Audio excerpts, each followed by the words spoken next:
好重啊！我拿一个大点的，就是可能有点小。我还有个链子，还金项链，意外发现。考古队员正在发掘的这艘古沉船，就是世界上最值钱的南海1号沉船。国家为了打捞这艘南宋古沉船，历时30年，耗资30亿。直到今天，依旧没有将船上的文物清理干净。目前，南海1号沉船已经出土了18万件文物，专家估计至少值3000亿美金。随着发掘的深入，考古队员突然在左船舷外发现了一些体格庞大的骨骼、奇怪的头骨、庞大的身躯，这究竟是什么动物的骸骨呢？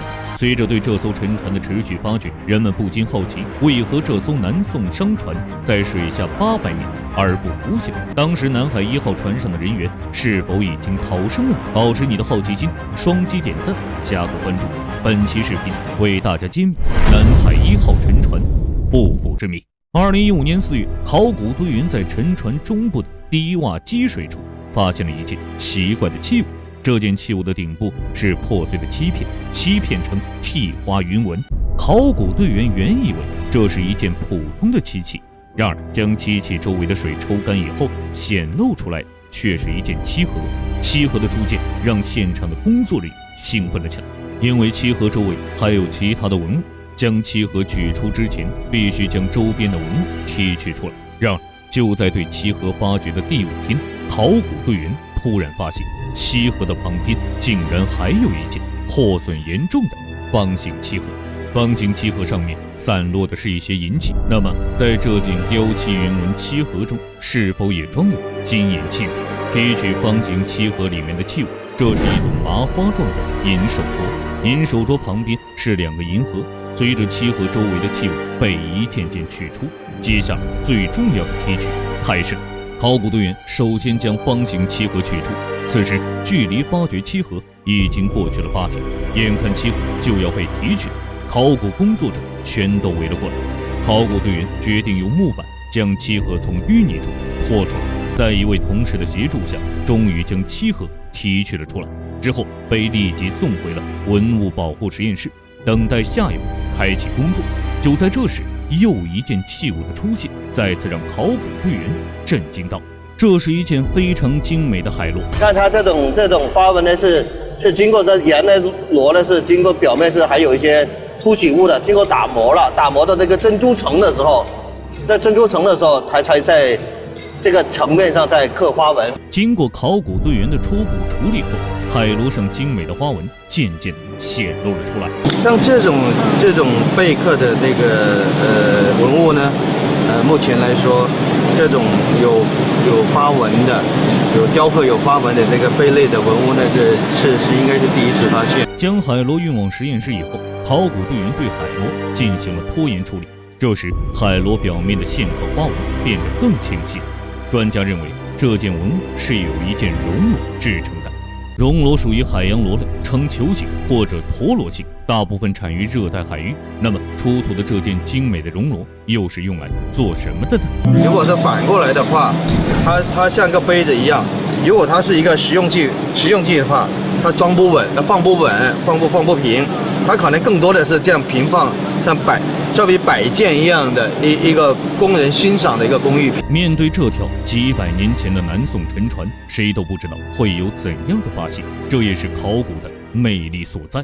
船尾是船员的主要生活区，在这一区域，考古工作者不时会有新的发现。这是一件木梳，木梳保存得非常完整，书被雕刻的图案依然清晰。在离木梳的不远处，考古队员还发现了一枚金戒指。在南海1号沉船上已经发现了许多枚金戒指，这些器物大多都是在船尾舱发现。出土在船尾舱的这些文物与船员的生活息息相关。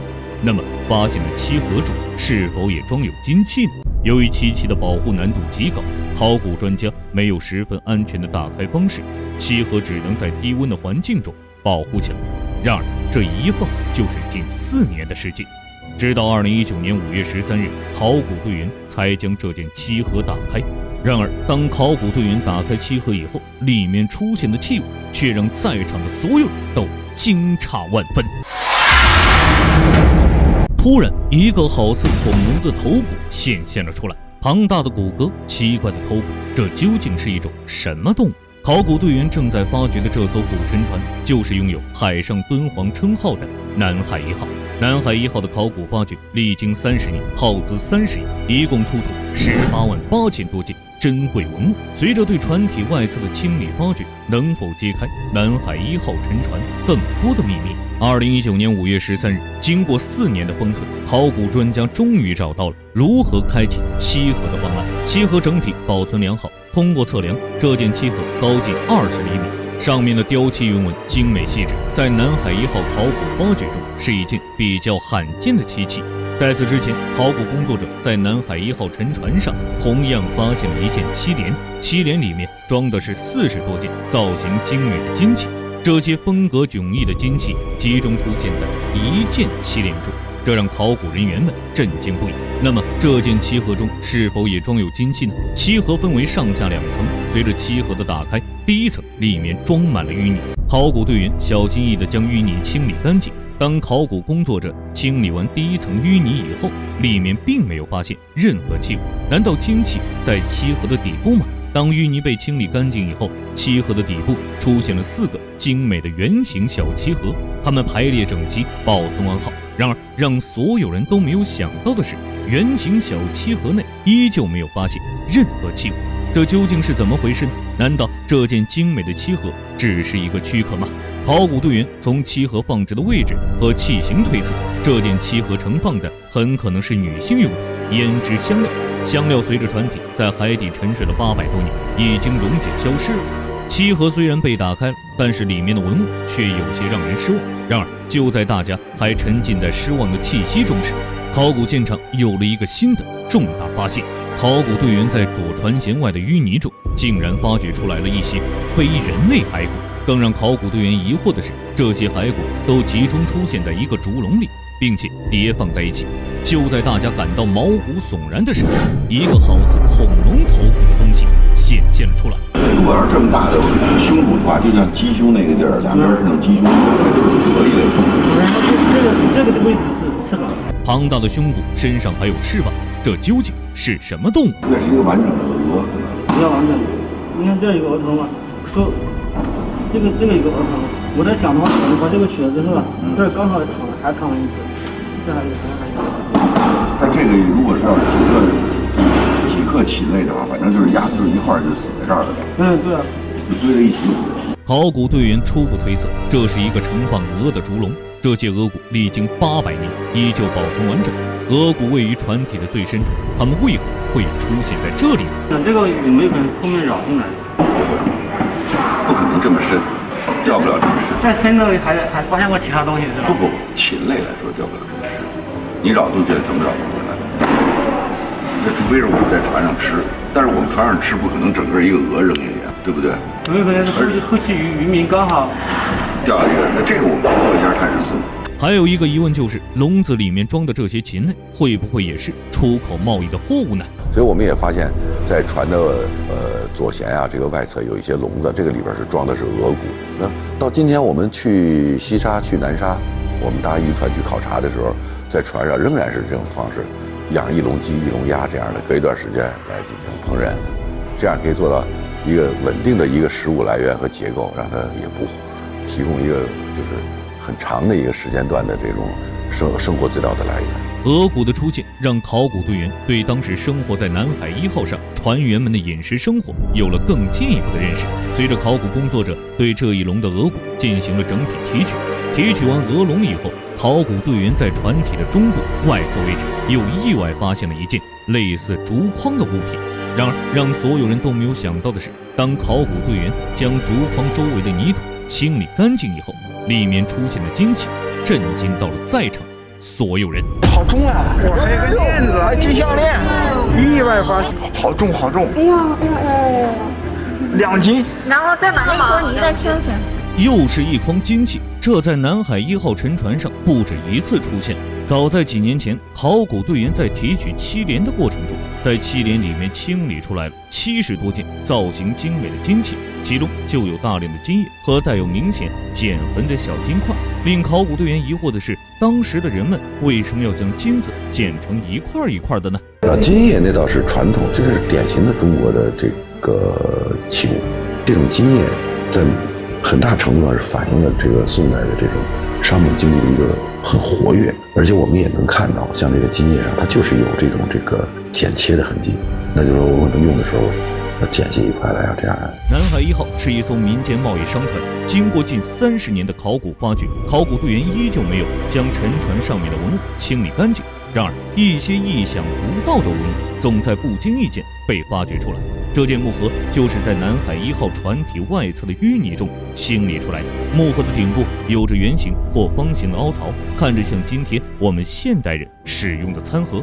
仔细看，凹槽内又好像是专门盛放某些器物用的。由于木盒顶盖的缺失，器物并没有被清理发掘出来，考古队员一时无法判断木盒内究竟盛放的是什么。清理完木盒表面的淤泥，3维测绘的工作人员首先开始了对木盒进行第一层保护。通过3维扫描，将获取的数字信息合成3维模型，用数据的形式保存下来，以便为后期的文物复原提供原始数据。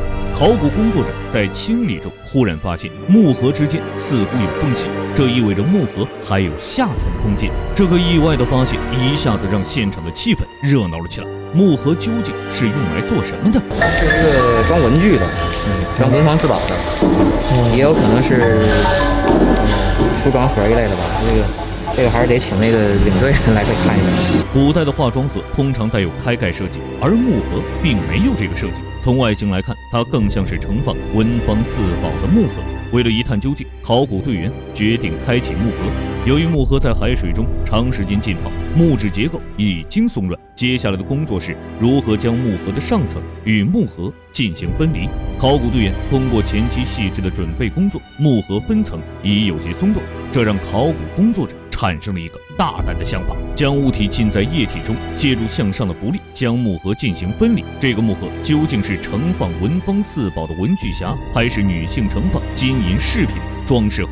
随着木盒上半部分的分离，答案即将揭晓。就在这时，一件黑色的器物被发掘出来，质地与石头相似，形状奇特，经过清洗后乌黑锃亮，这难道是一块墨吗？然而，接下来的发现让考古队员彻底推翻了之前所有的推测。通过对这块黑色物质检测，考古队员有了一个重大考古发现。里面放了一个砝码。